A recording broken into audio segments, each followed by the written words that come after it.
it was easy for him to convict me because I've been in trouble, you know what I mean? 61-year-old Randy Arledge admits he's led a life of crime. He was serving a life sentence in a Tennessee prison for armed robbery when accomplice to the robbery, Benny Lamas, told Corsicana police Arledge confessed to killing Carol Armstrong. Arledge was convicted for Armstrong's murder in 1984, but didn't start serving time for it until he was paroled for the armed robbery. I was incarcerated down here from October the 12th, 98 till February 11th of 2013. For almost 15 years, Arledge fought to prove his innocence.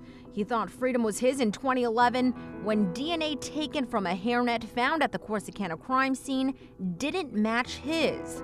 The hairnet and DNA taken from pubic hair found on Armstrong was a match to a Corsicana man who in 1996 pled no contest to a 1985 attempted murder. They would have never had his DNA if he hadn't 5 years later stabbed another woman in Dallas 90-something times. Despite the DNA match, Arledge remained in jail. They always just say it was only the DNA, but it's not only the DNA. Arledge would have lost all hope if it wasn't for Innocence Project lawyer Josie Rojo. She said, Mr. Arledge, I know you've been locked up for a long time, over 30 years, and she said, but she said, I want to be the one to get you out.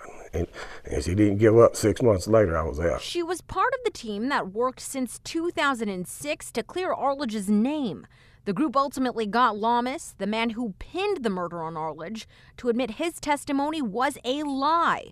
Because of the DNA tests and Lamas's confession, lawyers for the Innocence Project filed a state petition to get Arledge out. Still don't believe it until you walk out of the courthouse, though, you know what I mean? Close to 150 people who spent an average of 15 years in prison before being cleared last year know exactly what Arledge means. For juries to go into a courtroom holding the state to a higher standard, expecting to hear evidence that they've seen on some of these series, is placing an unfair burden on the state. KCEN legal expert Liz Mitchell says with made-for-TV series like Making a Murderer, CSI, and Serial, the burden of proof for the state is heightened. I once picked a jury where someone told me on an episode they were able to retrieve the image of the killer off of the retina of the victim.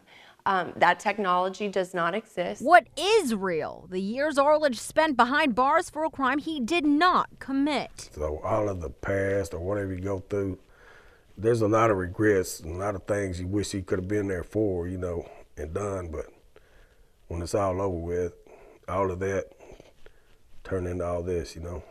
A working relationship with his kids and stepchildren. He's now remarried and is attached at the hip with his grandson, Noah. I ain't never seen a happier baby. I'm gonna make sure he grows up happy. He ain't gonna go through none of what I have, you know.